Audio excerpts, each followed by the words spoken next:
In this episode of the Home Studio Show, I'm looking at Ujam's new electric guitar VST plugin called Virtual Guitarist Carbon. I'm also going to check out their Virtual Drummer 2 plugins, and I'm going to check out a few free VST plugins from Devilsoundz. Plus, I've got a tip on how to find the best audio interface for you while on a budget. And that's all coming up. Welcome to the Home Studio Show on Simple Green Tech. I'm Zane, and on this show, I give you news and reviews of audio software like plugins or digital audio workstations. I'll also make sure to check out at least one free plugin in every episode. Plus, I'll give you some quick audio tips and more. This is episode 1 of the Home Studio Show. You can watch it on YouTube, or you can also download it as a podcast from thehomestudioshow.com. It should also be available on iTunes and other podcast outlets. Thank you so much for checking out the first episode, and here's today's Home Studio Show lineup. For news, Ujam has released Virtual Guitarist Carbon, and I'm going to be checking that out. For plugin reviews, I'm going to be checking out that Virtual Guitarist Carbon, plus I'm also going to check out Ujam's 3 Virtual Drummer 2 plugins. The free plugins that I'm checking out today are from Devilsoundz, and the audio tip is how to find the best audio interface for you while on a budget. And of course, links to everything I mentioned in this show are in the description, so you can check those out whenever you want. But right now, let's jump into the Home Studio Show. Ujam has released a new instrument in their Virtual series. This one is an electric guitar plugin called Virtual Guitarist Carbon. It serves a wide variety of ultra-modern guitar sounds like 8-string guitars, drop tuning, and it's all fed through a large custom setup of newly invented amp and cabinet models, as well as stomp box effects. Carbon is all about distorted guitar styles, from bass riffs to power chords, and even simple melodies. Ujam Virtual Guitarist Carbon will sound great in video game and action soundtracks, and it can also deliver subtle accents to film music. Let's give the sound of Carbon a bit of a review right now.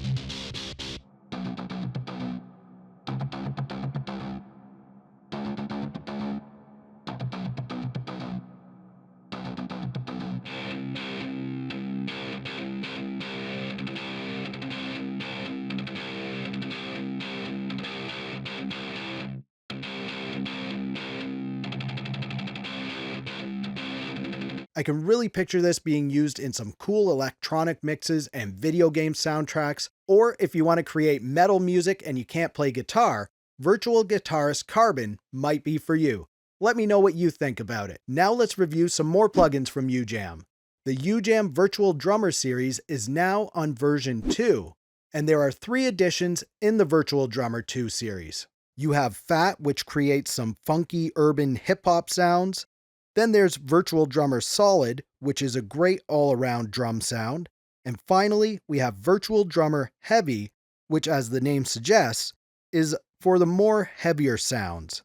All 3 editions of Virtual Drummer 2 have similar features and controls, just each one is geared towards a different music style. Now, enough talking about them, let's jump in and check them out. First up, we have Virtual Drummer Fat.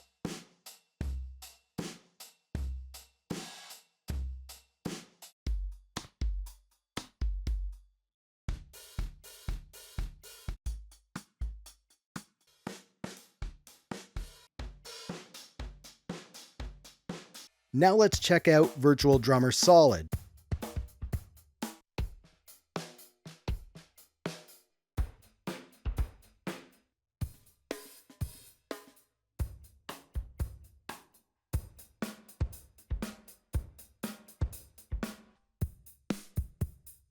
And finally, here's Virtual Drummer Heavy.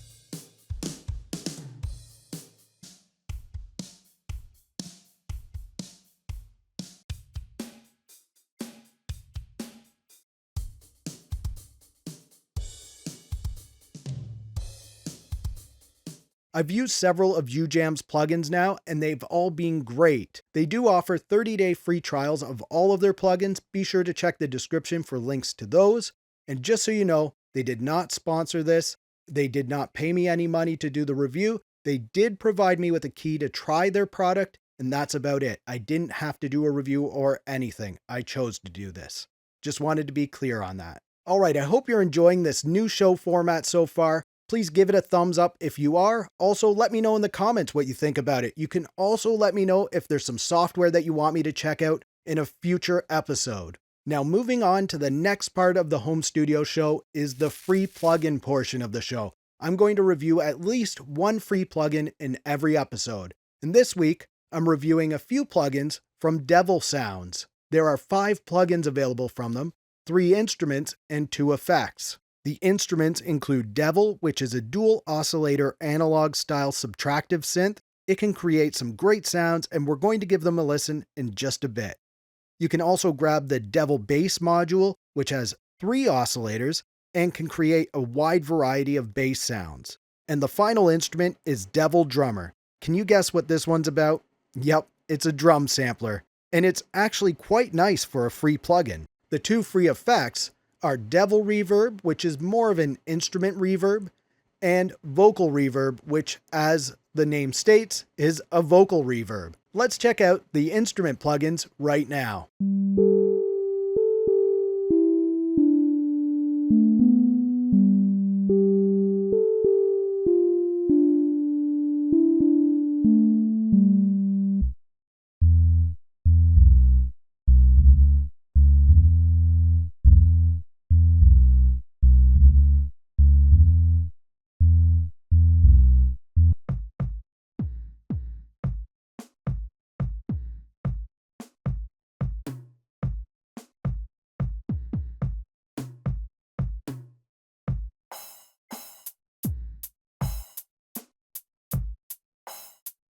And that's it for the instrument plugins. Remember, there's also those reverb plugins that you can grab from Devilsoundz. Maybe I'll do a dedicated video for just the Devilsoundz free plugins, but I'm not going to review the reverbs in this video, as it's now time to move on to the next section of the home studio show, which is the quick audio tip of the week. And today's tip is how to find the best audio interface for you while on a budget, or at least the best one to start with. There seem to be hundreds of audio interfaces out there, and more are being created all the time. So what is the best one to choose for your particular needs? First, you'll need to figure out how many sources you plan on recording at any one time. If you're just a guitar player and a singer, and you're only going to record 1 or 2 things at the same time, you can go with the Focusrite Solo or the Behringer UMC22. Both are great options, and both of them will record 2 inputs at the same time. Now, if you're a drummer, you're going to want something with like 8 inputs at least. But you can get away with 4 inputs to start with if your budget doesn't allow for something with 8 inputs. There are a variety of 8 input and 4 input audio interfaces out there. Obviously, they're going to cost a little more than the smaller ones. I'll include links to a few of them in the description so you can check those out. The next thing to consider when picking out an audio interface is the price. What's your budget for this? If all you can afford is a Behringer interface with all of the inputs that you need, they actually make great USB audio interfaces now. There's no shame in purchasing a Behringer audio interface. You can also check out some of Focusrite's Scarlett series audio interfaces. Now, they are a bit more expensive than the Behringer ones, but many people think that they're worth the upgrade. So determine your input needs and your budget. If you need to go with one of the more affordable brands like Behringer, they actually can provide you with CD quality and radio quality audio, so there's no shame there. Go with those. So go with what you can afford, get used to it, master it, and then just concentrate on your songwriting. That's going to be the biggest difference in your sound, not your audio interface. Click up here to see the home studio show playlist, or click down here to see what YouTube thinks you should watch next. If you like this, please give it a thumbs up. Also, subscribe to the channel if you'd like to see more episodes of the home studio show. Thank you so much for watching the first episode for the home studio show. I'm Zane, and we'll talk soon.